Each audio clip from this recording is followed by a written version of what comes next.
എന്റെ ഒരു അഭിപ്രായത്തിൽ രണ്ടുപേരുടെ ഭാഗത്തും തെറ്റില്ല. രണ്ടുപേരുടെ ഭാഗത്തും തെറ്റില്ല. എന്റെ ഒരു അഭിപ്രായം തെറ്റുണ്ട്. അയാൾ ലോങ് കയറി വന്നതെന്ന്. നീയാണോ ലോങ് കയറി ചെന്നാ? ഞാനല്ല, അവരല്ലോ റോങ് കയറി വന്നത്. ഞാൻ കറക്റ്റായിട്ട് കയറി വന്നല്ലേ. നീയൊക്കെ ഒന്നാമത്തെ കേസ് എന്താണെന്നറിയാം?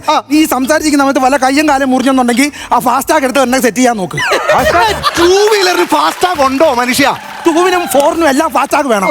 ഫാസ്റ്റാഗ് എന്ന് മനസ്സിലായില്ല. എവിടെയെങ്കിലും ഇതുപോലെ മുറിയുമ്പോ കാലിലെടുത്ത് ഒട്ടിച്ചറ്റ് വേണം ആശുപത്രി കൊണ്ടുപോകാൻ. ഫസ്റ്റ് എയ്ഡ് ഉണ്ടോ അതുണ്ടോ? വണ്ടിയിലൊന്നും ഇല്ല. അതുവല്ല ഉണ്ടെങ്കിൽ എടുത്ത് വെക്കാൻ നോക്ക്. അല്ലാതെ നിന്റെക്ക് സത്യം പറഞ്ഞോണ്ടേ നിന്റെക്ക് ഈ തന്തേന്നല്ലേ കുഴപ്പമുണ്ടാക്കുന്നത്. എന്താ ആവശ്യമില്ലാതെ വില കൂടിയ ബൈക്ക് മേടിച്ച് പിള്ളേരെ കൊടുക്കും.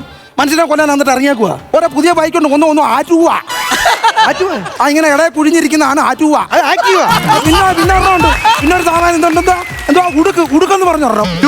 ഡൂക്ക് അതാണോ? അതാ അതിന്റെയൊക്കെ ഇതിന്റെ ഒന്നും ഇത്രയും സ്പീഡില്ല ആ പുൾസറിന്.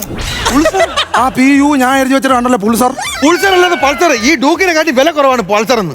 എന്തുവാന്നേ ശരി, അതാണ് നമ്മൾ ഈ അപകടത്തിലേക്ക് നയിക്കുന്നത്. അല്ല വില കുറവല്ലേ പൾസർ? അത് വില കുറവാണ്, പക്ഷെ ഡ്യൂക്കിന്റെ ബൈക്ക് നല്ല ബൈക്കാ. വില കൂടുതലായാലും എന്താ? ഒരു കാര്യം ഒത്തീർപ്പാകാൻ അതിന്റെ ഇട കൊണ്ട് വണ്ടി കച്ചവടം നടത്തുന്നതായി മാതിരി.